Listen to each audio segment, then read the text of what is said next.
Kalah digugat soal nikel, Indonesia putar otak hadapi Uni Eropa di WTO. Harus investasi Indonesia atau berpartner dengan kita. Pilihannya hanya itu aja. Silakan mau invest sendiri bisa, mau dengan swasta silakan, mau dengan BUMN silakan, kita terbuka.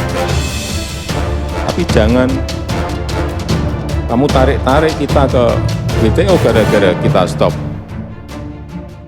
kirim raw material, enggak. Dengan cara apapun akan kita lawan.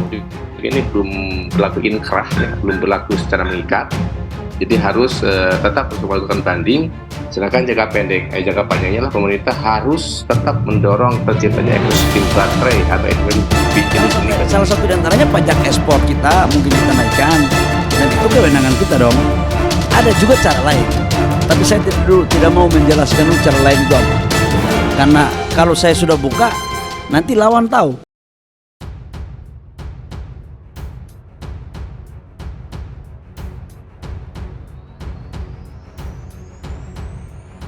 Nikel baru-baru ini tengah menjadi komoditas yang semakin dibutuhkan.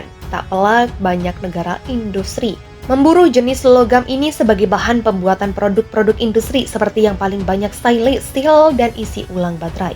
Terlebih dalam pengembangan kendaraan listrik, nikel menjadi bahan yang sangat krusial peranannya. Indonesia merupakan negara penghasil nikel terbesar di dunia.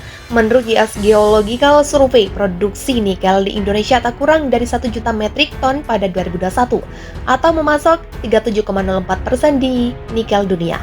Dengan adanya program hilirisasi nikel ini, diharapkan dapat meningkatkan pasokannya, produksi, dan dapat menstabilkan harga nikel dari gejolak harga.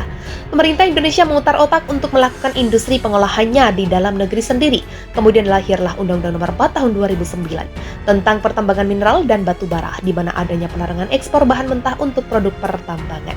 Selaras dengan hal tersebut, dalam upaya mengimplementasikannya, dibuatkanlah Peraturan Pemerintah Menteri ESDM Nomor 11 Tahun 2019 tentang perubahan kedua atas Peraturan Menteri Energi dan Sumber Daya Mineral Nomor 25 Tahun 2018 tentang pengusahaan pertambangan mineral dan batu bara. Kemudian terdapat pula Peraturan Menteri Perdagangan Nomor 96 Tahun 2019 tentang ketentuan ekspor produk pertambangan hasil pengolahan dan pemurnian. Keempat, Peraturan Menteri ESDM Nomor 7 Tahun 2020 tata cara pemberian wilayah perizinan dan pelaporan pada kegiatan usaha pertambangan mineral dan batu bara. Karena hal itulah Uni Eropa menganggap undang-undang minerba tersebut dapat menghambat produksi mereka dan menyulitkan untuk bersaing terkhusus produktivitas industri stainless steel di kawasan Uni Eropa. Berdasarkan peraturan WTO yang bisa dikatakan sebagai aturan warisan sejak pertama dibentuk pada 1995, sikap pelarangan ekspor nikel Indonesia mudah dipermasalahkan.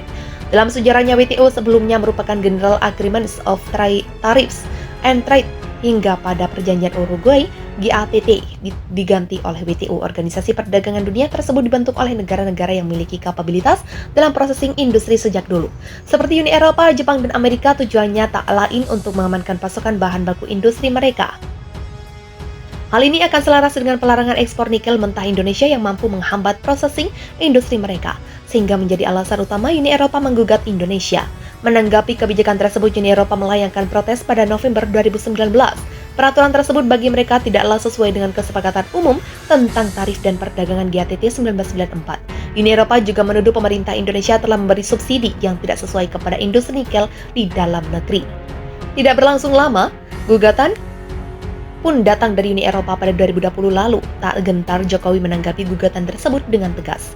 Dengan cara apapun kita lawan, tegas Jokowi, kalau kalah ya tidak apa-apa. Industrinya sudah jadi. Lanjutnya saat acara forum CEO 100 Kompas di Jakarta, Kamis 18 November, Presiden Jokowi mengatakan penghentian ekspor nikel akan memberikan nilai tambah dalam negeri. Dengan begitu pendapatan negara juga akan meningkat. Perkiraan Presiden Jokowi tentang penghentian ekspor biji nikel mencapai 20 miliar dolar AS atau tak kurang 284 triliun rupiah. Angka itu akan bertambah menjadi 35 miliar dolar jika sumber daya alam seperti raw material seperti bauksit dan tembaga juga turut dihentikan ekspornya. Uni Eropa yang bergantung nikel kepada RI cukup ketar-ketir dibuatnya, pasalnya dengan pembatasan ekspor itu akan menjadi penghambat terbesar jalannya industri stainless steel di kawasan Eropa, tentunya akan mengancam keberlangsungan industri dan akan banyak pengangguran nantinya. Ada beberapa poin penting yang dibawa Uni Eropa ke World Trade Organization, yang mana itu melanggar undang-undang mereka. Pertama, berkenaan tentang pembatasan ekspor nikel, biji besi, dan kromium yang dilakukan Indonesia. Kedua, Uni Eropa merasa keberatan dengan kebijakan insentif fiskal yang menurut mereka itu hanya berlaku kepada perusahaan baru atau adanya diverifikasi pabrik.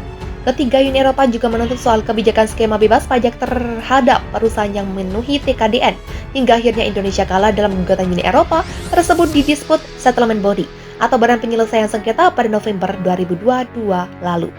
Terkait dengan hal tersebut, Presiden Jokowi sudah menyiapkan skenario yang akan diambil.